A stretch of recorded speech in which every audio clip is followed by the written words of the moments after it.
सत श्री अकाल। दो टूक सीधी बात प्रोग्राम लेकर एक बार मैं फिर आपकी खिदमत में हाजिर हूँ। जैसा कि आप जानते हैं, मैं हर बार आप लोगों को किसी न किसी महान हस्ती से रूबरू करवाता हूँ। आज हमारे साथ बेहद ही खास मेहमान हमारे साथ हैं। असुर वेद एक महान मूर्तिकार जो दिल्ली में ही अपना कार्य कर रहे हैं। आइए जानते हैं इनके बारे में, ये क्या कहते हैं अपनी कला यात्रा में। नमस्कार असुर वेद जी, दो टूक सीधी बात प्रोग्राम में आपका स्वागत है। आप सभी कलाकारों को और कला रसिकों को सबको मेरा प्रणाम।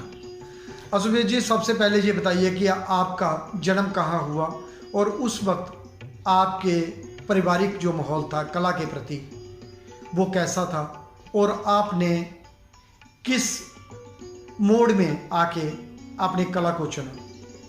मेरा जन्म दिल्ली में हुआ, नरेला में। एक गांव है नरेला, और अब तो खैर बड़ा एक सब सिटी बन गया है वो। लेकिन मेरे घर का एटमॉस्फेयर कला के प्रति बहुत ज़्यादा अच्छा नहीं कह सकते, लेकिन नॉलेज थी उनको। और मेरे पिता एक अध्यापक थे, इसलिए उनके कला के बारे में थोड़ा एक जानकारी थी। उन्हीं के मार्गदर्शन में मैंने कला के क्षेत्र में कदम रखा और अपनी कला यात्रा को आगे जारी रखा। असुर वेद जी, जब आपने शुरुआती स्कूल टाइम में, मैं पीछे ले जा रहा हूँ आपको, आपने स्कूल टाइम से बचपन में जो कार्य करते थे और आपको कहाँ से प्रेरणा मिली कला जगत के लिए? जब मैं 8वीं क्लास में था तो मैंने आर्ट का सब्जेक्ट लिया हुआ था। उसके बाद 9th में गए तो हमें एक बहुत अच्छे टीचर मिले फाइन आर्ट के। उनके मार्गदर्शन में मैंने काम किया और उन्होंने काफ़ी प्रोत्साहित किया मुझे। वो वर्क मेरे पास अभी भी रखे हुए हैं। जिस वक्त मैं उनसे शिक्षा ले रहा था, मैं आज भी उन्हें कई बार देखता हूँ, उन टीचर्स को याद करता हूँ, गुरुओं को जिनके मार्गदर्शन में मैंने उस समय काम किया। और 9वीं 10वीं में मैंने फाइन आर्ट किया। उसके बाद 11th 12th में मेरे पास फाइन आर्ट नहीं था। वो 2 साल का गैप था। उसके बाद मैंने वो काम छोड़ दिया। लेकिन मेरे पिता ने फिर मुझे मार्गदर्शन किया कि आपका जिसमें इंटरेस्ट है या आप काम करना चाहते हैं उसको जारी रखें। तो उन्होंने मुझे भारतीय विद्या भवन, एक पार्ट टाइम कॉलेज था, उसमें एडमिशन के लिए प्रेरित किया कि आप वहाँ जाके एडमिशन ले सकते हैं।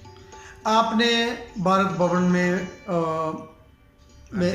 भारतीय विद्या भवन में भी अपना कार्य किया, और उसके बाद आपने अपनी कला की शिक्षा कहाँ कहाँ से आरंभ की और कहाँ तक की, आप उसके बारे में संक्षेप में बताइए। मेरा जो सबसे पहला, मैंने जैसे आपको बताया, भारतीय विद्या भवन में मेरा कला के क्षेत्र में पहला कदम था। वहाँ मुझे बहुत अच्छे गुरु मिले जो आज भी मेरे साथ हैं। श्री NS राणा जी और BD शर्मा जी थे। और NS राणा जी से मैंने अपनी मूर्ति कला की शिक्षा गहनता से सीखी और आज भी उनका मार्गदर्शन मेरे साथ हो रहा है। मेरे वो प्रेरणादायक हैं। मैं अक्सर उनसे अपने कार्यों के बारे में डिस्कस करता हूं और अपना मार्गदर्शन करता हूं। वो मुझे समय समय पे गाइड करते हैं। उसके बाद मैंने भारतीय विद्याभवन में 4 साल का एक डिप्लोमा कोर्स है वो कंप्लीट किया। उसके बाद उन्होंने मेरे को गाइड किया कि आप अब तैयार हैं कॉलेज ऑफ आर्ट में जाने के लिए। तो उन्होंने मेरा मार्गदर्शन किया और कॉलेज ऑफ आर्ट में एडमिशन लेने के लिए बोला। मैंने कॉलेज ऑफ आर्ट में एडमिशन लिया, टेस्ट दिया, तो मेरा सबसे पहला नाम था, उसमें टॉप पे था मैं। और मेरे को बड़ी खुशी भी हुई क्योंकि मैं कॉलेज ऑफ आर्ट कभी गया नहीं था, नहीं सोचा था मैंने। लेकिन मेरे गुरु Shri NS Rana ji college of art में विजिटिंग लेक्चरर जाते थे और मैंने कई बार उन्हें वहाँ देखा और बार बार मैं भी जाता था। मेरी भी जिज्ञासा थी कि कॉलेज ऑफ आर्ट है क्या। लेकिन जब मेरा एडमिशन हुआ तो उसके बाद मेरी जो शिक्षा है BFA और MFA की कॉलेज ऑफ आर्ट में ही दोनों वहीं से की मैंने। तो आप एक चीज़ बताइए, आपका स्पेशलाइजेशन जो किया आपने वो किस में किया? मेरा स्पेशलाइजेशन मेटल कास्टिंग मेरे को सबसे प्रिय रहा है। वैसे मैंने स्टोन भी किया है, स्टोन का काम भी काफ़ी किया है। लेकिन मेटल में मैं अपनी जो कला है या अपने जो कला के बारे में मैं सोचता हूँ या काम करना चाहता हूँ, मुझे लगता है कि मैं अपने विचारों को, मेटल एक मीडियम है, उसके द्वारा मैं ज़्यादा बेहतर तरीके से कर सकता हूँ। क्योंकि मेरा काफ़ी डेलिकेट काम होता है, थोड़ा माइन्यूट काम होता है, जिसे मैं मेटल में अच्छे से संवार सकता हूँ या कर सकता हूँ। हाँ, एक चीज़ और बताइए सुरेश जी, जो आपके कार्य होते हैं वो किस विषय को लेके होते हैं और क्या सब्जेक्ट मैटर रहता है और कौन कौन से मीडियम उसमें आप यूज़ करते हैं? जो सब्जेक्ट है मेरा एक सामाजिक एक मैसेज है कि अपनी जितनी भी ऐतिहासिक धरोहर है, चाहे वो कोई भी हो, उनको सजो के रखना चाहिए। मेरा एक पब्लिक को मैसेज है, उनको डिस्ट्रॉय ना करें, उनको बचाएं। चाहे वो मॉन्यूमेंट्स हैं, चाहे वो पशु पक्षी हैं, चाहे वो एनिमल्स हैं। तो मेरा इन्हीं सीरीज़ पे काम चला है। प्रकृति को बचाने के लिए भी मैंने काफ़ी सारे स्कल्पचर बनाए हैं, जैसे सेव एलिफेंट एक एग्जीबिशन किया था, मैंने उसमें पार्टिसिपेशन किया था। बर्ड्स होमकमिंग मेरा एक बहुत बड़ा सीरीज़ था, जिसमें मैंने बर्ड्स के बारे में काफ़ी अवेयरनेस के लिए बताया। बहुत सारे बर्ड्स मुझे सबसे प्रिय हैं। आपको एक बात, आइए एक नज़र डालते हैं असुर वेद द्वारा बनाए गए मूर्ति शिल्पों पर। आइए चलते हैं उनके स्टूडियो की ओर और देखते हैं उनके कुछ मूर्ति शिल्प। ये ललित कला अकादमी रीजनल सेंटर गढ़ी का स्टूडियो है। अशोक जी अपने स्टूडियो में हर दिन आके रेगुलर काम करते हैं।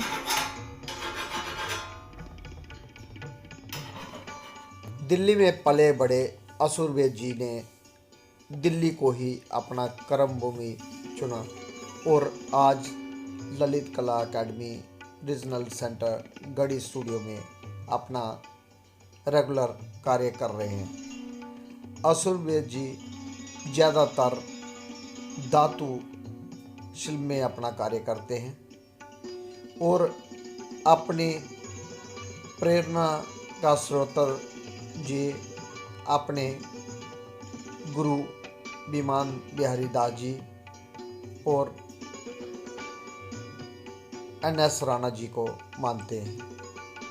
असुरवेद जी का मानना है कि इन्हीं की प्रेरणादायी से मैं आज जो कुछ भी हूँ, जो भी कार्य कर रहा हूँ, वो इन्हीं की देन है। असुरवेद जी अलग अलग धातुओं में, पत्थर, लकड़ी, स्टोन, सब में कार्य करते हैं और ज़्यादातर उनका अपना प्रिय जो धातु को मानते हैं।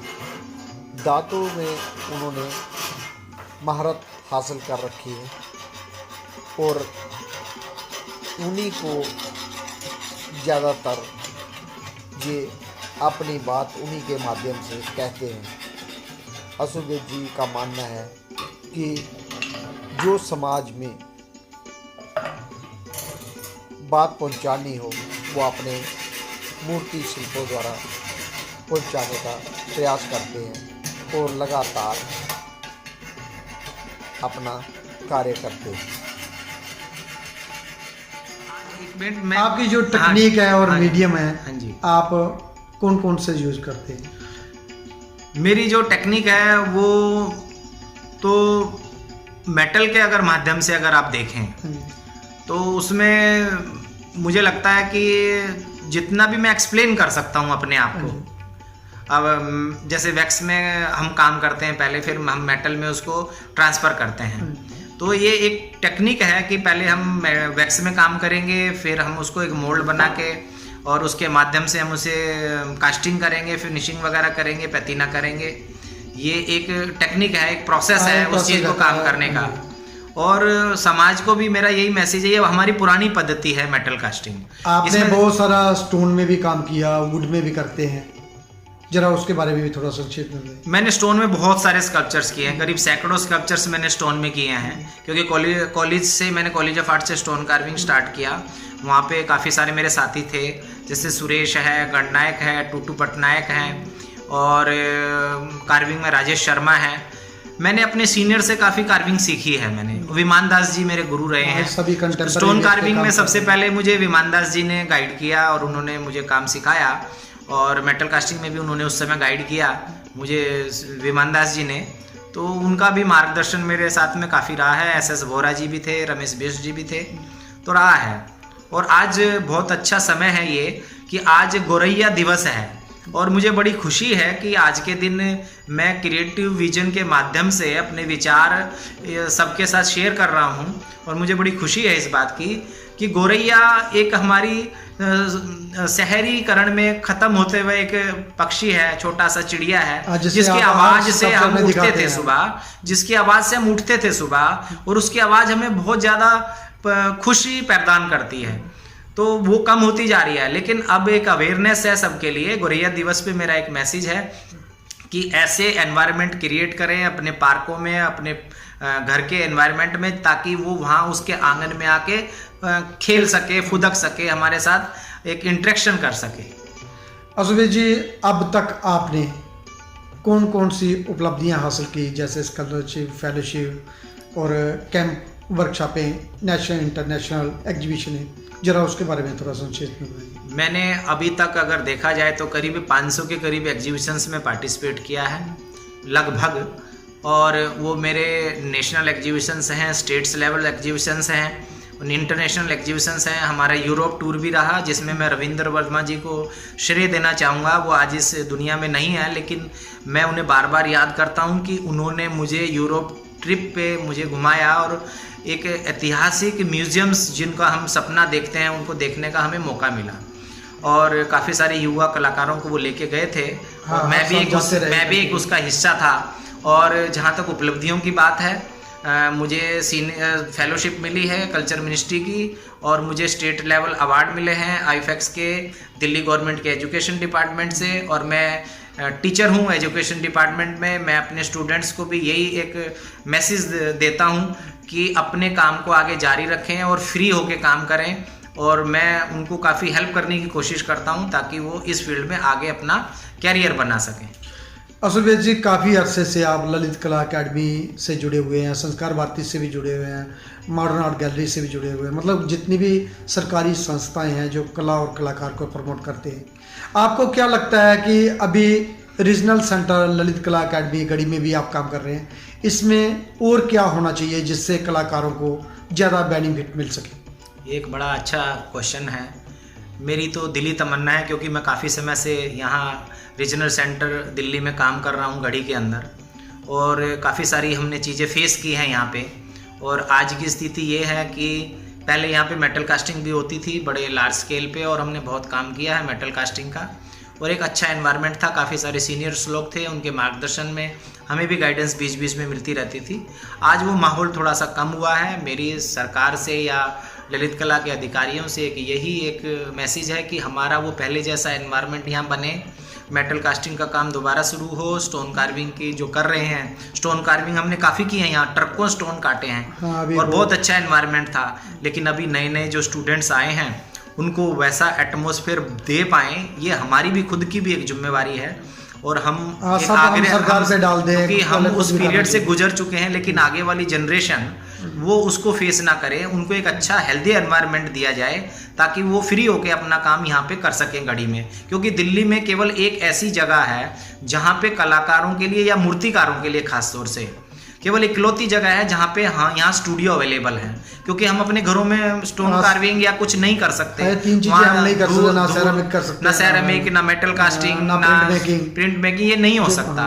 तो हमारा ये, हाँ जी, ये हमारा एक अनुरोध है कि इस जगह को सजोए रखें, बनाए रखें। इससे बहुत सारे कलाकारों का जो है एक जर्नी जुड़ी हुई है, और हमें भी गर्व है कि हमने यहाँ से पाया है बहुत कुछ, गढ़ी से बहुत कुछ पाया है, बड़े सीनियर कलाकारों से काफ़ी चीज़ें पाई हैं, मेहनत की हैं, कला के क्षेत्र में अपना नाम कमाया है। तो मैं तो ऐसी जगह को नमन करना चाहता हूं कि हमेशा बने। शंकु चौधरी जी ने इसको स्टेब्लिश किया था, और ये हमेशा उनके नाम से जानी जानी चाहिए, और भविष्य में ललित कला से उम्मीद करता हूं कि इसकी बेहतरी के लिए और नेशनल या इंटरनेशनल पे इसका नाम दोबारा उसी छवि के साथ पहुँचे।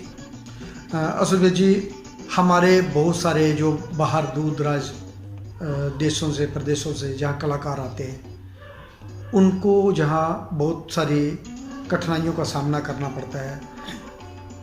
अगर स्कॉलरशिप मिलता है, फेलोशिप मिलता है, तो बहुत कम रकम होती है, उससे उनको चला पाना, जहाँ काम कर पाना। तो उन नई जो पीढ़ी है उनको आप क्या संदेश देंगे अपने कला के माध्यम से, वो कैसे इस फील्ड में टिक पाएंगे? जैसे कि देखा जाए, चाहे वो पेंटर है या स्कल्प्टर है या कोई ग्राफिक आर्टिस्ट है, अगर उनको स्कॉलरशिप फेलोशिप है, मेरा अनुरोध है कि आज के टाइम में समय बड़ा बदल गया है और महंगाई भी बढ़ चुकी है, तो जो मटेरियल है हमारा कला आर्ट का जो आता है वो काफ़ी महंगा हो चुका है।